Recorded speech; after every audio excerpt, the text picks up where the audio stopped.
출애굽기 16장 13절로 20절까지 교독하겠습니다. 저녁에는 메추라기가 와서 진에 덮이고 아침에는 이슬이 진 주위에 있더니 그 이슬이 마른 후에 광야 지면에 작고 둥글며 서리같이 가는 것이 있는지라. 이스라엘 자손이 보고 그것이 무엇인지 알지 못하여 서로 이르되 이것이 무엇이냐 하니 모세가 그들에게 이르되 이는 여호와께서 너희에게 주어 먹게 하신 양식이라.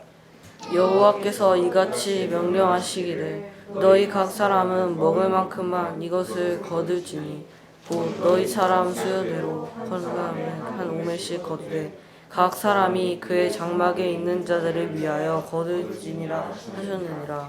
이스라엘 자손이 그같이 하였더니 그 거둔 것이 많기도 하고 적기도 하나 문제 많이 거둔 자도 남음이 없고 적게 거둔 자도 부족함이 없이 각 사람은 먹을 만큼만 거두었더라. 모세가 그들에게 이르기를 아무든지 아침까지 그것을 남겨두지 말라 하였으나 그들이 모세에게 순종하지 아니하고 더러는 아침까지 두었더니 벌레가 생기고 냄새가 난지라. 모세가 그들에게 노하니라.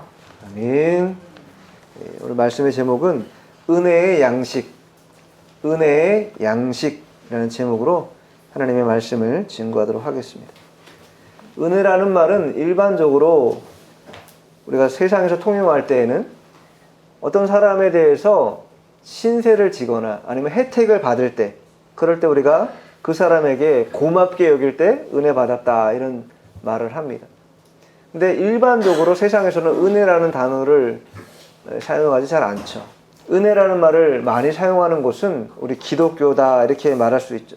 왜냐하면 은혜라는 것은 받을 수 있는 권리가 하나도 없음에도 불구하고 그저 죄인임에도 불구하고 일방적으로 하나님께서 베풀어 주시는 전적인 사랑, 그것을 우리는 은혜다 이렇게 말합니다. 우리가 뭔가 받을 만한 것을 했기 때문에 받는 것이 아니라 받을 만한 일을 행하지 않았음에도 불구하고 100% 크신 하나님의 자비와 은혜 가운데, 그 사랑 가운데 베풀어지는 것이 은혜다 이렇게 말할 수 있습니다. 그러니까 그러한 은혜를 받았기 때문에 우리는 당연히 감사하는 것이 당연할 것이고 또 그 받은 은혜를 따라서 하나님께 영광을 올려드리는 게 당연할 것입니다. 그런데 도리어 그런 은혜를 받았을 때 그 순간은 잠깐 감사하지만 그 감사가 오래가지 않는다라는 거예요. 도리어 감사하기는커녕 그 반대로 행한다라는 거예요. 오늘 이 본문에 나오는 이스라엘 백성들은 이제 출애굽한 지 한 달이 딱 지났습니다. 홍해를 건너는 바다에 하나님이 길을 내셔서 온 백성들이 건너게 하는, 그리고 다시 그 바닷물이 닫혀서 그 백성들을 쫓아오던 애굽의 군사들이 다 물에서 멸절하는 그런 큰 은혜를 받았음에도 불구하고, 그런 은혜를 경험했음에도 불구하고 한 달 만에 본성이 드러났어요. 본성이 어떻게 드러났는가? 자, 16장 2절 3절 한번 읽어보세요. 이스라엘 자손 온 회중이 그 광야에서 모세와 아론을 원망하여 이스라엘 자손이 그들에게 이르되 우리가 애굽 땅에서 고기 가마 곁에 앉아 있던 때에 떡을 배불리 먹던 때에 여호와의 손에 죽었더라면 좋았을 것을 너희가 이 광야로 우리를 인도하여 내어 이 온 회중이 줄여 죽게 되는도다. 광야에 나온 지 한 달 됐는데 이제 먹을 것이 떨어졌어요. 그러자 이스라엘 백성들이 모세와 아론에 대해서 뭐라고 말하는 거예요? 왜 우리를 인도했냐? 왜 이 광야로 인도해서 굶어 죽게 하냐? 차라리 애굽에 있었다면 먹을 거 먹으면서 배불리 먹다가 죽을 수 있었을 텐데 왜 이 척박하고 아무것도 없는 광야로 우리를 이끌어내서 회중들이 굶어 죽게 만드냐? 이렇게 원망하고 있다라는 거예요. 그러면서 무엇을 회고해요? 과거에 애굽에서 배불리 먹었던 때, 고기가마 곁에 앉아있던 때, 떡을 배불리 먹었던 때, 그런 때를 계속 기억하고 있다라는 거예요. 하나님의 죄악의 땅 애굽에서 구원받아서 생명의 일들을 부어주신 그 하나님의 은혜보다도 내 육신의 배고픔, 고기가 먹고 싶은 마음, 떡으로 배를 불리고 싶은 마음, 그 마음이 훨씬 더 크다라는 거예요. 얼마나 배은망덕한 일입니까? 하나님께서 그들을 죄의 땅에서 머물지 않도록 구원하셔서 젖과 꿀이 흐르는 가나안 땅으로 인도하시기 위해서 이제 출애굽에서 나온 지 한 달밖에 되지 않았는데 한 달 만에 그들이 한다는 얘기가 모세와 아론을 원망한다. 이 모세와 아론을 원망한다는 것은 곧 하나님을 원망하는 것과 똑같은 것입니다. 그러니 얼마나 배은망덕한 일입니까? 하나님 그렇게 생명의 은혜를 주셨는데 생명의 은혜에 대한 감사와 보답하려고 하는 그런 마음보다는 도리어 현실적으로 없는 것들, 먹을 것이 없고 또 누추하고 광야라고 하는 이 척박한 땅 때문에 겪는 어려움 때문에 그러한 은혜나 감사는 다 내버린 것과 똑같은 것이죠. 그러한 배은망덕한 백성들에 대해서 우리 같으면 모멸차게 그냥 우리도 거절할 그런 마음이 있었을 법한데 하나님은 그렇게 하지 않으셨어요. 얼마나 긍휼이 풍성하신지. 자, 4절 한번 읽어보세요. 보라, 내가 너희를 위하여 하늘에서 양식을 비같이 내리니 백성이 나가서 일용할 것을 날마다 거둘 것이라.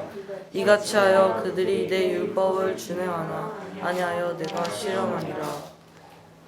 그러한 배은망덕한 이스라엘 백성에 대해서 하나님께서 모세를 통해서 뭐라고 말씀하세요? 내가 너희를 위하여 하늘에서 양식을 비같이 내리게 할 것이다. 비같이 내리게 한다라는 건요, 부족하지 않게 해주겠다라는 거예요. 채워주겠다라는 거예요. 그래 너희들은 뭐만 해요? 나가서 일용할 양식을 날마다 거두기만 하면 된다라는 거예요. 나가서 거두기만 할 정도로 하늘에서 비같이 양식을 주시겠다. 누구에게 그렇게 하신 거예요? 하나님 앞에 감사하고 은혜 가운데 젖어 있고 하나님을 의뢰하는 자들에게 그렇게 해주신다는 게 아니라 여전히 불평하고 여전히 원망하고 구원받아 나온 지 한 달밖에 되지 않았음에도 하나님 앞에 또 모세와 아론에게 불평하는 그런 완악한 백성들에 대해서 하나님 끝까지 긍휼하심으로 자비하심으로 그들에게 하늘에서 비같이 양식을 내려주시겠다 약속하고 있다는 것. 그러면서 왜 그렇게 하시는가? 4절 하반절에 보면 그들이 내 율법을 준행하나 아니하나 내가 시험하리라. 그 양식을 비같이 내려줄 때 마음대로 먹을 수 있는 그러한 것이 아니라 하나님의 방법대로 하나님이 지시할 것인데 그 지시대로 잘 하는지 안 하는지 시험해 보겠다라는 거예요. 이 말을 직역하면 그들이 나의 율법 안에서 걷는지 혹은 그렇지 않는지, 하나님의 말씀 안에서 걸어가는지 혹은 말씀 밖으로 벗어나서 걸어가는지 하나님이 시험해 보겠다라는 거예요. 하늘 양식을 통해서.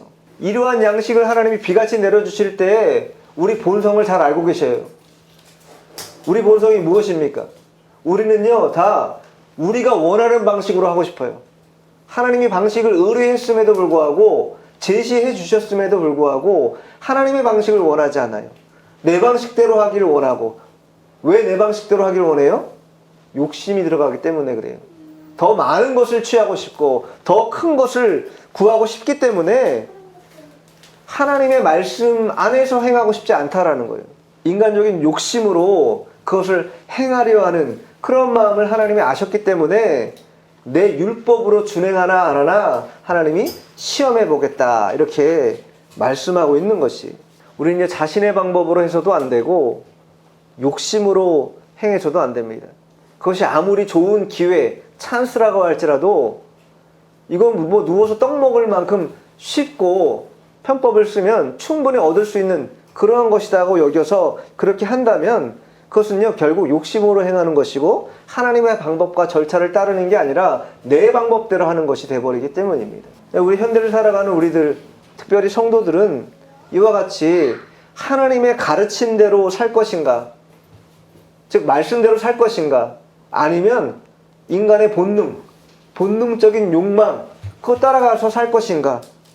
이스라엘 백성들이요 본능대로 사니까 뭐가 나온 거예요? 불평분만 나온 거예요.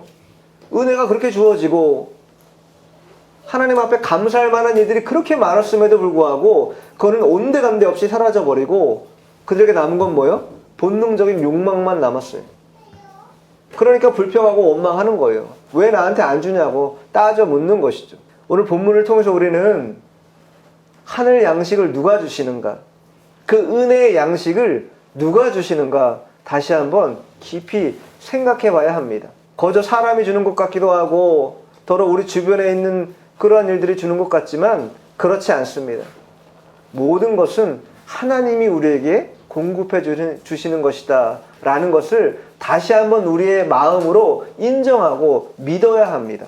자, 그러면 본문 13절 한번 읽어보세요. 저녁에는 메추라기가 와서 진에 덮이고 아침에는 이슬이 진 주위에 있더니 그렇게 원망하고 불평하는 이스라엘 백성들에게 하나님이 어떻게 하셨는가? 저녁에는 메추라기가 와서 진을 덮었다. 메추라기가 와서 진을 덮었다라는 거예요.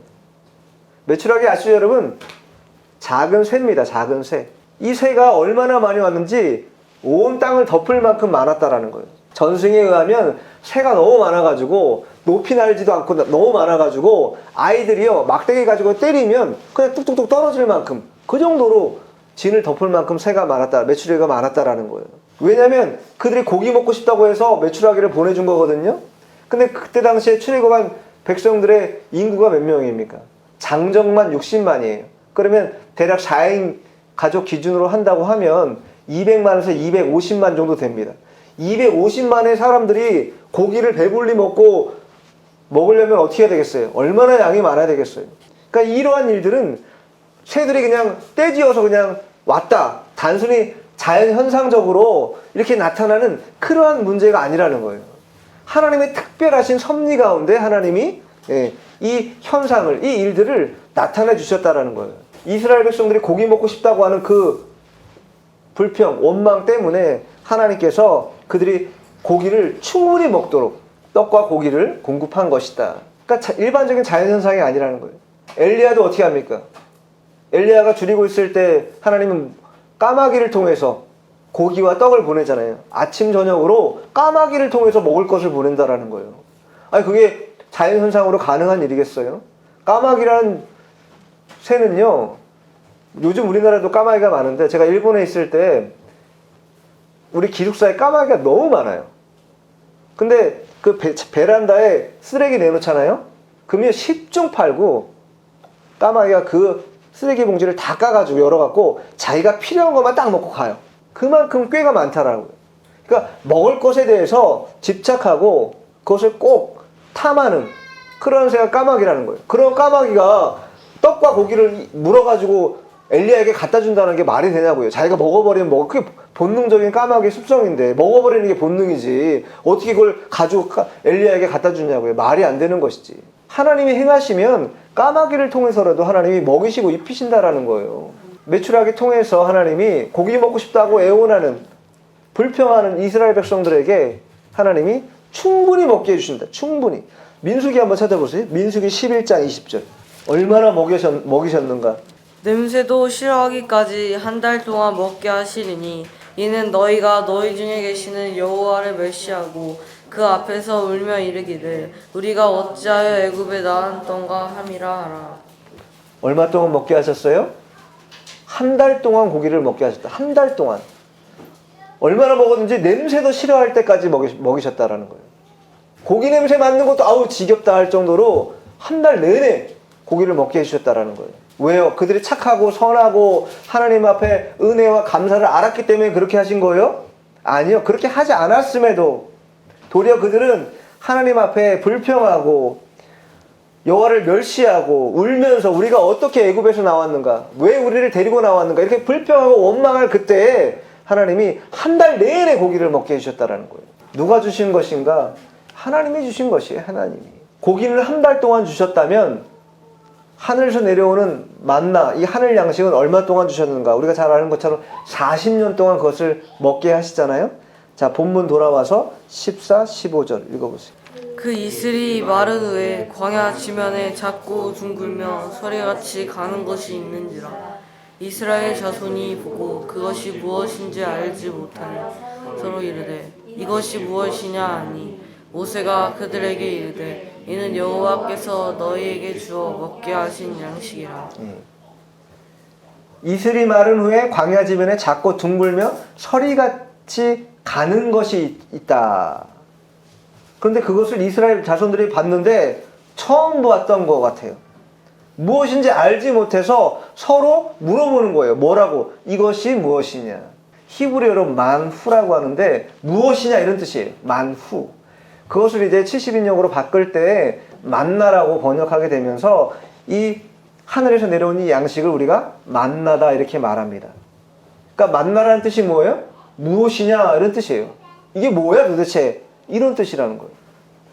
한 번도 경험해보지 못한, 한 번도 본 적이 없는 그러한 양식을 지금 이스라엘 백성들이 처음으로 경험한 것이에요. 그리고 이 경험은 얼마간 가는가? 가나안 땅 들어가기 전까지 40년 동안 그들이 살아가는 내내 하나님이 이스라엘 백성들에게 내려주셨다 이것이죠. 그러니까 이 만나 또한 자연스러운 그런 자연의 산물이 아니다. 신신학하는 자들 또 자유주의자들 가운데 이 만나를 곡해해서 지금도 이 지역에 가면 식물 가운데 달콤하고 만나가 달콤하잖아요. 달콤한 어떤 그러한 채취할 수 있는 그런 게 나온다고 합니다. 이 만나라는 것은 그 식물에서 채취해낸 그러한 것이지 하늘에서 내려온 것이 아니다. 이렇게 얼토당토않게 말하는 이들이 여전히 있다라는 거예요. 그러나 그것은 머리로 생각하는 것이죠. 하나님의 놀라운 이적, 하늘에서 내려주시는 양식을 경험해보지 못하기 때문에 그렇게 말할 수 있는 것입니다. 그러나 40년 동안 분명하게 하나님은 이 생명의 양식을 하늘로부터 내려주셨다. 언제?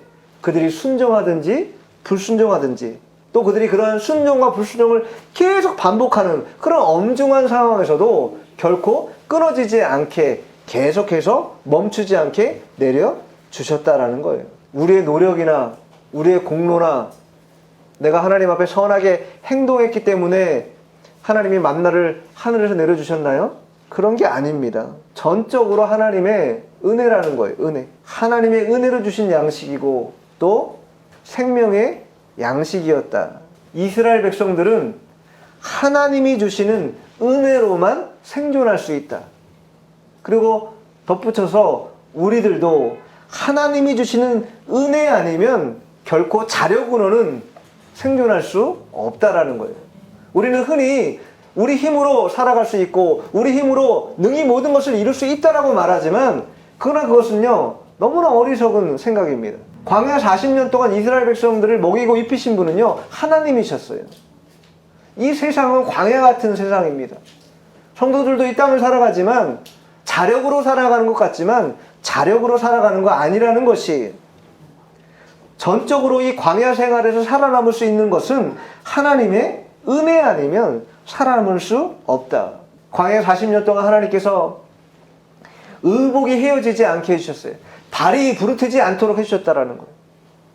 뿐만 아니라 구름 기둥을 통해서 낮에 그 떼약볕을 다 보호해 주셨고 밤에 엄습하는 그 추위를 불기둥으로 보호하시고 구름 기둥이 이동하면 따라가게 하시고 불기둥이 이동하면 따라가게 하시고 멈추면 멈추게 하시고 100% 다 하나님의 은혜 가운데 이스라엘 백성들을 인도하고 보호하셨기 때문에 이스라엘 백성들이 광야에서 살아남은 것이에요. 성도들도 마찬가지입니다. 이 영혼의 양식을 먹지 않고서 어떻게 살아갈 수 있겠어요? 육신의 양식으로 먹은 것으로 족하다. 그 육신은 족할런지 모르지만 영혼은요 피폐해지는 것이에요. 뿐만 아니라 성도들이 영혼의 양식을 먹어야 영혼이 힘을 얻는 것입니다. 그리고 영혼의 힘을 얻어야 하나님의 일에 힘쓸 수 있는 것이고 교회에 힘쓸 수 있는 것이고 우리의 신앙의 여정에 힘을 쏟게 되어 있는 것이에요. 영혼의 양식을 못 먹는데 어떻게 힘을 내겠어요? 육신도 양식을 먹어야 힘이 나서 뭔가 힘을 쓰는 일을 하는 것처럼 영혼도 마찬가지라는 거예요. 그럼 성도는 어떠한 영혼의 양식을 먹어야 되겠습니까? 두 가지 영혼의 양식을 먹어야 됩니다. 자, 먼저 요한복음 찾아보세요. 요한복음 6장 32절로 35절. 우리가 먹어야 될 영혼의 양식은 무엇이냐? 요한복음 6장 32절로 35절까지. 예수께서 이르시되 내가 진실로 진실로 너희에게 이르노니 모세가 너희에게 하늘로부터 떡을 준 것이 아니라 내 아버지께서 너희에게 하늘로부터 참 떡을 주시나니 하나님의 떡은 하늘에서 내려 세상에 생명을 주는 것이니라. 그들이 이르되 주여 이 떡을 항상 우리에게 주소서. 예수께서 이르시되 나는 생명의 떡이니 내게 오는 자는 결코 줄이지 아니할 것이요 나를 믿는 자는 영원히 목마르지 아니할 것이야. 성도에게 영혼의 양식은 무엇이냐? 바로 예수님께 나아가는 것이고 예수님을 믿는 것이 우리의 영혼의 양식인 것이. 예수님 분명히 말씀하세요. 모세가 너에게 하늘로부터 떡을 준 것이 아니라는 거예요. 그 양식 먹어서는 영원히 영생하지 못했다라는 거예요.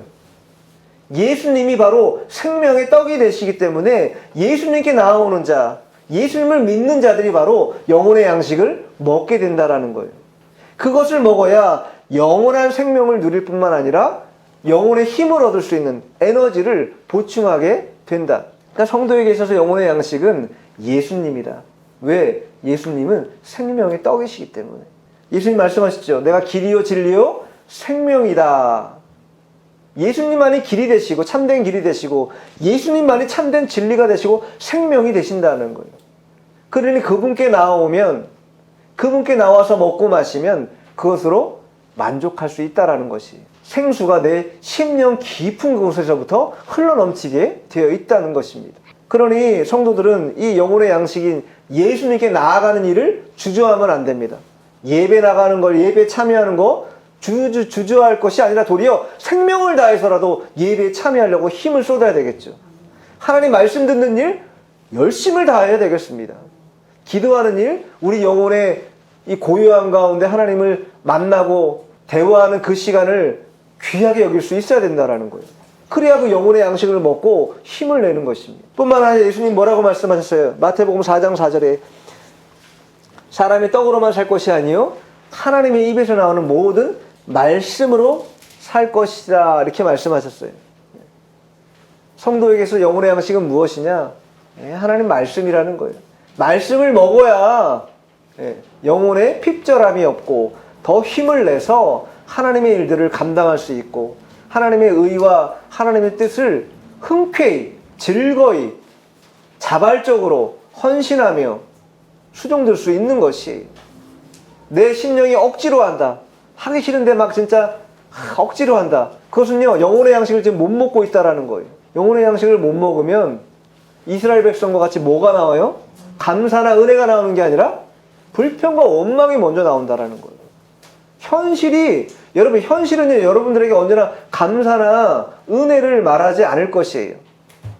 우리가 생각할 때 재력이 막 넘치는 사람들은 우리가 생각할 때 감사나 은혜가 넘칠 거라고 생각하죠. 그렇지 않아요. 영혼의 양식이 채워지지 않는 모든 사람들은 뭐가 나와요? 원망과 불평이 나와요. 자기 환경을 만족하지 않기 때문에. 성도들은 그래서 영혼의 양식 대신 예수님, 그 생명의 떡 먹는 것을 즐겁게 여겨야 될 것이고 하나님의 말씀으로 기준하며 살아가는 그러한 삶의 모범을 가지고 있어야 됩니다. 그럴 때 힘을 내고 나뿐만 아니라 주변에 또 혹은 교회나 또 하나님의 일들에 있어서 달려가야 될 때 달려갈 수 있는 그런 힘을 내기 때문입니다. 또 두 번째로 하나님이 어떻게 주시는가? 우리 방식대로 주시는가? 아니 우리 방식대로 안 주신다라는 것이 아까 말씀드렸죠? 자, 본문 16절 읽어보세요. 여호와께서 이같이 명령하시기를 너희 각 사람은 먹을 만큼만 이것을 거둘지니 곧 너희 사람 수요대로 한 사람이 한 오멜씩 거두되 각 사람이 그의 장막에 있는 자들을 위하여 거둘지니라 하셨느니라. 만나를 거둘 때 이슬이 내려갖고 나가서 만나를 거둘 때에 자신들의 마음대로 거두지 않도록 하나님이 방법을 지정해 주세요. 어떻게 지정해 주세요? 너희 각 사람은 먹을 만큼만 이것을 거둘지니. 먹을 만큼만. 너희 사람 수요대로, 즉 가족들 수대로 먹을 만치만 거두라는 거예요. 먹을 만큼만 거두라는 건요, 그 속에 뭐가 있어요? 이 양식은 하나님이 주시는 것인데 이 하나님이 주신 양식은 욕심으로 먹지 말라라는 거예요. 임의로 먹지 말라라는 것이 하나님의 방법과 방식으로 먹어야 된다라는 거예요. 하나님께서 모든 사람에게 일률적으로 동일하게 이렇게 딱 양을 정해서 그렇게 주지 않으셨다라는 거예요.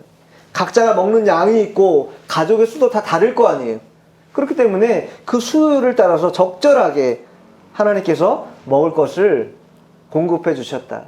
이 말은 무슨 말이냐? 나중에도 하겠지만 부족하거나 넘치지 않게 적합하게 주신다라는 거예요. 하나님은. 우리가 생각할 때 많으면 좋을 것 같은데 하나님은 그 많은 것이 도리어 독이 돼서 너에게 해를 가할 것이기 때문에 많은 게 좋은 게 아니라 적합한 게 좋은 것이다 말씀하고 있는 것입니다. 여기 한 오멜이라는 양은 대략 지금으로 환산하면 한 2.4리터 정도 됩니다. 이 오멜이라는 것은 그때 당시에 뭐 측정할 수 있는 토기 같은 거예요. 그릇 같은 것입니다. 다 걷어가지고 그 오멜에 담아봤더니 가족이 많은 수도, 가족이 적은 가정도 다 부족함이 없이 다 먹을 수 있게 해주셨다라는 거예요. 하나님께서. 하나님께 지시하신 분량을 초과해서 거둔 사람도 있었을 것이고 또 덜 거둔 사람도 있었을 것인데 그런데도 불구하고 가져와서 그것을 오멜에 달아서 먹을 것을 거둬서 나눠보니 부족하지 않고 적정하게 정량으로 다 충분히 만족하며 먹을 수 있을 만큼의 양이 되었다. 이것이 물질이라는 건요, 우리가 생각할 때 많으면 좋을 것 같은데 물질은요, 많으면 많을수록 무엇을 잉태하게 되는가? 욕심을 잉태하게 됩니다. 그리고 그것을 과도하게 보존하려고 딱 붙잡는다라는 거예요. 인간은 본능적으로 많은 것을 원해요. 그 많은 것을 왜 원하느냐? 나중에 예비할 것이기 때문에. 그러나 하나님이 예비하는 것에 대해서 뭐라고 분명히 말씀하시냐면, 자, 누가복음 한번 찾아볼까요? 누가복음 12장 봐보세요. 19절로 21절까지 읽어보세요.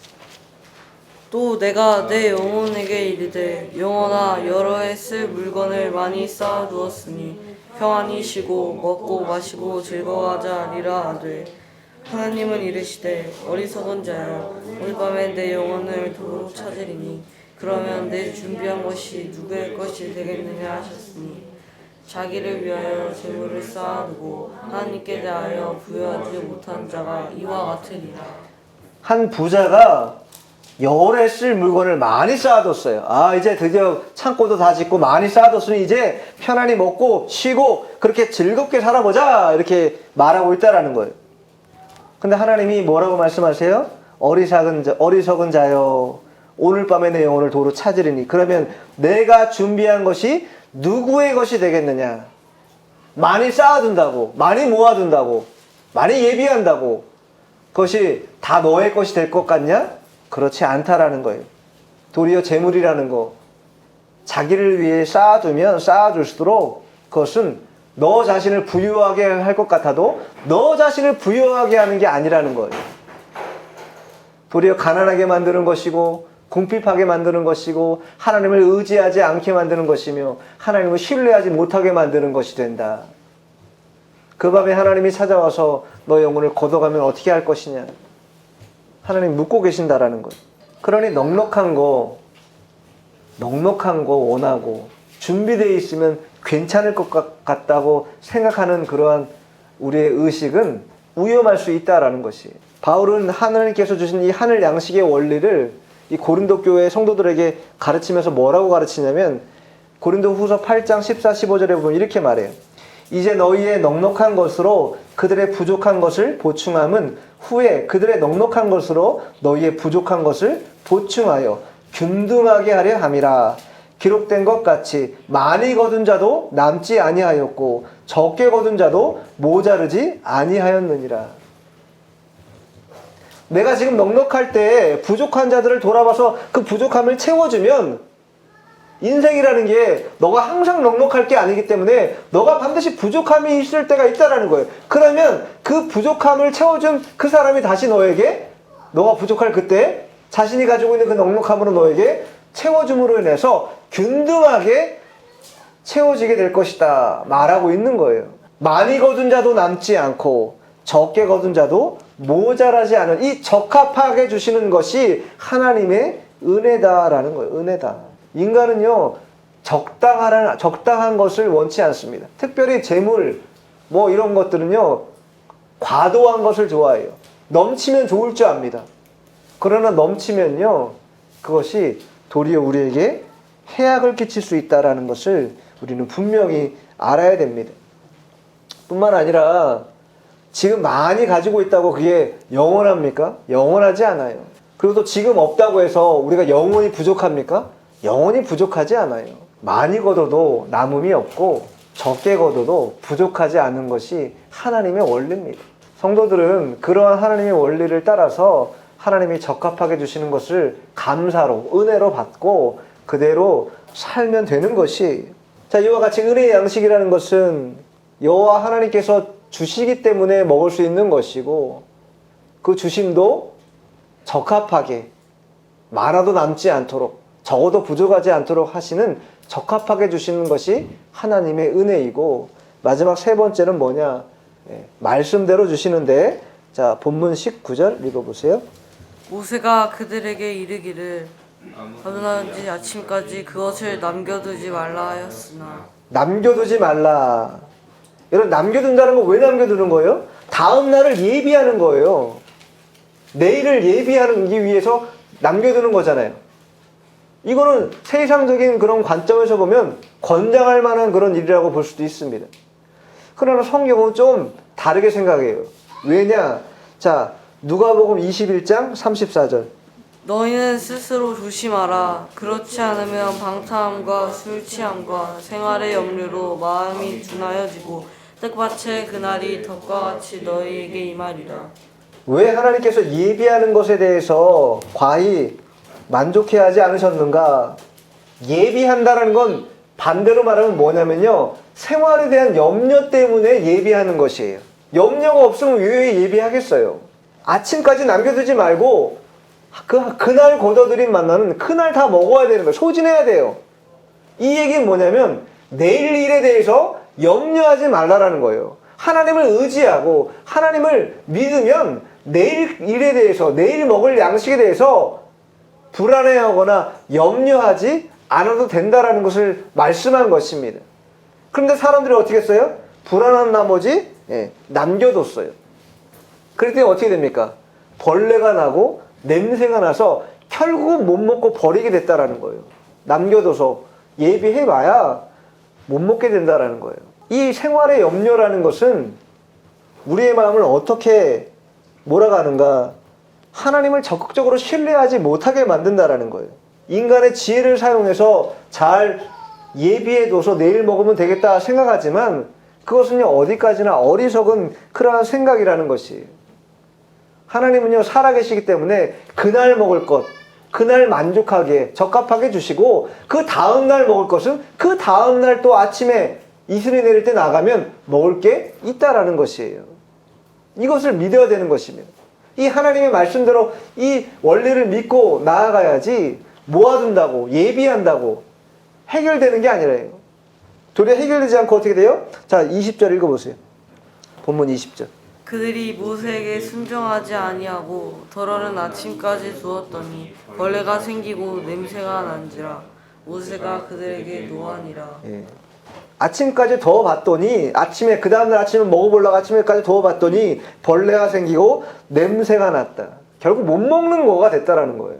염려 때문에 내일 일에 대한, 내일 아침에 나갈 때 만나가 없으면 어떡할까라는 염려 때문에 남겨둬봤자 그것은 결국 벌레가 먹고 냄새가 나서 결국은 먹을 수 없을 것이 돼버린다.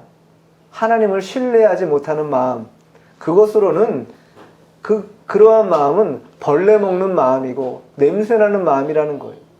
그런 마음을 원치 않으신다. 하나님의 뜻을 거역하고 사람의 생각으로 이 물질에 집착하는 것, 그것이 뭐가 됩니까? 생활의 염려를 가져오는 습관이 된다라는 거예요.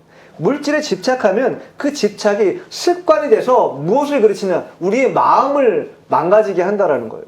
마음이 하나님 앞에 나아가야 되는데 하나님께 나아가지 않고 물질에 가도록 만든다라는 거예요.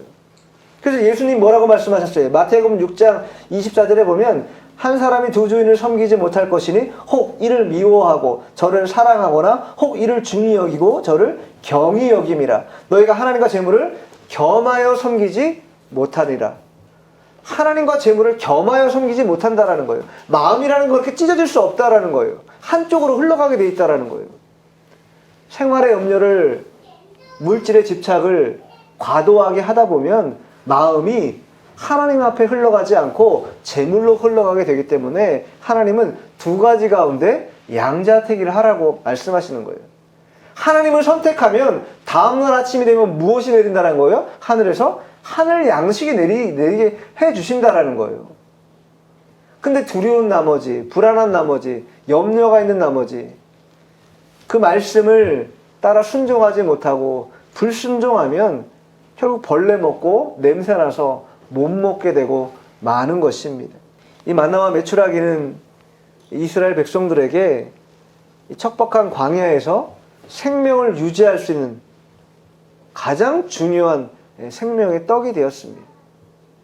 그러나 예수님이 오심으로 이제 모세가 하나님을 통해 공급받았던 그 하늘 양식, 그것이 실제 되시는 예수님, 생명의 떡 되시는 예수님이 이 땅에 오심으로 인해서 우리는 그 예수님께 나아가는 것, 예수님을 믿는 것으로 인해서 우리는 영혼의 양식을 채울 수 있게 되었습니다. 영혼의 양식을 항상 먹고 마시고 누리는 것에 우리가 힘을 기울여야 될 텐데 과도하게 욕심 부리지 말고 하나님이 적합하게 주시는 줄 알고 감사로 은혜로 받아야 될 것이고, 뿐만 아니라 내 방식대로 욕심으로 집착으로가 아니라 하나님의 방식과 방법으로, 즉 말씀대로 주시는 것에 감사할 때 우리 영혼의 양식은 끊어지지 않고 계속되어져서 그것이야말로 은혜의 양식이 될 것입니다.